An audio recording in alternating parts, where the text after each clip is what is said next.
Nako! Ito na nga ba yung sinasabi ko, mga minamahal? Nandito na tayo sa punto eh. Oo. Meron pong gustong makipagbati. Meron pong gustong bumalik. Oo. Dito nga po sa ating administrasyon, parang kulang na lang lumuhod, humingi ng tawad kila First Lady, kila PBBM, sa kanilang mga nagawa. Walang ganon. Walang ganon. Hindi na kayo tatanggapin.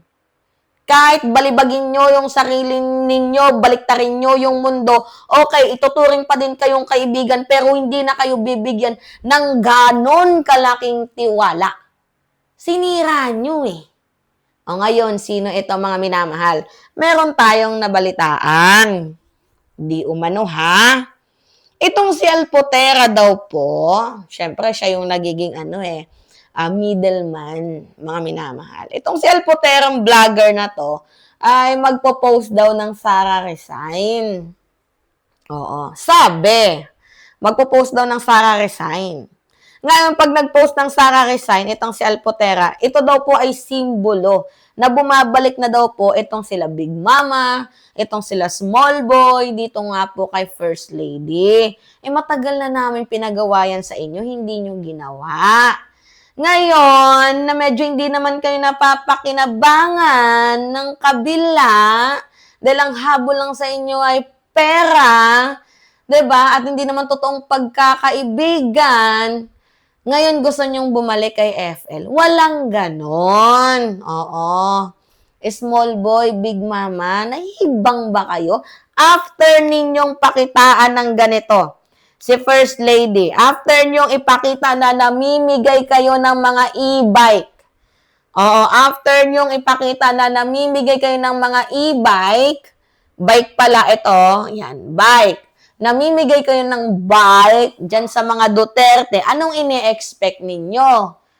Babalikan kayo nila FL and ituturing ulit kayong friendship after ng ginagawa ninyong pagfa-funds? Ha, small boy, dyan sa mga rally ng hakbang maisog nila Alpotera, after nun, sa tingin ninyo, babalik sa inyo si First Lady? Walang ganun. Kahit magluha pa kayo ng dugo, lumuha pa kayo ng dugo, umiyak pa kayo ng dugo, hindi na babalik sa inyo si FL. Pwedeng maging kaibigan, pero yung tiwala, wala na. Sira na kayo. Kasi mga budol kayo. Pinagkatiwalaan kayo ng tao eh. Ito, buti na lang nakinig sa atin si First Lady, no? Meron tayong mga naririnig na balita. Yun o, nasa initials tayo eh. Meron tayong naririnig na balita na hindi na daw pinapansin ng pamilya nila PBBM itong pamilya nila Small Boy at nila Big Mama. So kahit pa bumaliktad kayo ulit sa mga Duterte at bumalik kayo sa ating presidente, hindi na kayo tatanggapin as a friendship na mayroong trust over malala. Walang ganon. 'Di ba? Nahihibang ba kayo? Walang ganon. Pinaisa na kayo eh. 'Di ba? Binigyan, tingnan ninyo dati, every birthday pumupunta si First Lady diyan sa bahay ninyo. Every birthday bumabati si FL sa inyo. 'Di ba? Noon 'yon, sinira niyo yung tiwala eh. Sinira niyo ang tiwala ninyo sa Malacanang. Tapos ngayon babalik kayo? Walang ganon. Nahihibang ba kayo? Hindi na papayag ang First Family, lalo na si PBBM. Nakita na yung lantarang pagsuporta ninyo. Sa akin nga pagkakaalam, nagagalit na sa inyo si First Lady. Buti nga. 'Di ba? Buti naman kung nagagalit na. Kung umuusok na itong si First Lady sa inyo. Tarantado ba naman kayo? 'Di ba? Wala kayong mga isang salita. See? Yung tayo kami naman campaign signature ninyo, hindi din gumana. So, mahina kasi yung paandar ni small boy eh. Yung paandar ni, tawag dito ni Big Mama, kahit napakalaking pondo pa man ang gastusin ninyo, hindi na maibabalik ang tiwalang sinira ninyo kay First Lady at dito kay PBBM. Nagigets ninyo? Di ba parang lang din kayong sila Sara Duterte eh. Di ba? Wala nang ganun. Hindi na makikipagbati. Walang ganun. Di ba tinuring kayong kaibigan, binihisan. Di ba? Tapos ganyan yung gagawin ninyo? Alam naman namin na namamangka kayo sa dalawang ilog kasi mayroon kayong picture na kasama itong si Digong, mayroon din kayong picture na kasama itong si First Lady.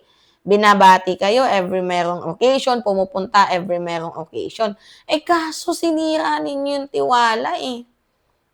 Umabot na tayo sa puntong sukdulan, lantaran na yung ginagawa ninyo. Alangan naman si FL manahimik sa ginagawa ninyong paninira. Alangan naman si First Lady, pabayaan lang itong ginagawa ninyo. Hindi na nga siya nakailam sa mga lakad ninyo eh. Tumahimik si FL kahit pinaplastic, binabackstab ninyo. Kasi hindi naman ganun kasama si First Lady. Hindi naman ganun kasama itong si PBBM na para kada araw hudas-hudasin kayo. Walang ganon. Kayo lang tong mga hudas. Tapos ngayon na nababalitaan ninyo na hindi din pala kayo pinapansin dyan sa kabila, abay babalik kayo. Walang ganon. Hindi na mangyayari yan. Kami na po mga minamahal ang sumusuka sa inyo at kami ang magiging boses ni PBBM at ni First Lady. Sa mga ginagawa ninyong paninira, pamamlastik, 'di ba? Small boy, itigil mo na yan. Ikaw din, Alpotera, tigil mo na yan. Walang mapapala. Kung ano man iniisip ninyo na babalik kayo, walang ganon. Hindi na mangyayari yon. Sawa na sa inyo ang first family. Sa ginagawa ninyong panloloko, sa ginagawa ninyong pambubudol, sawa na sila. Hindi na sila muling magpapaulit pa sa inyo. Yun. Oh, gets? Alright, mga minamahal, yun po. Kayo, ano yung masasabi ninyo dito? Reminder lang naman ito sa ating first family na ang kaibigan niyang nang backstab sa kanya ay babalik daw sa kanya. Walang ganon. Oo, hindi namin kayo tatanggapin. Sukdulan ba naman kayo nakasama? Tanggapin namin kayo. Oy! Hindi ganon yung buhay. Oo. Pwede pang maging magkaibigan pero yung may tiwala, walang ganon. Buti nga itong CFL, mabait pa eh. 'Di ba? Anyway, it's me again, Alicia ninyo. Nagbabalik muli para sa ating panibagong video. Maraming salamat at ingat, mga kababayan.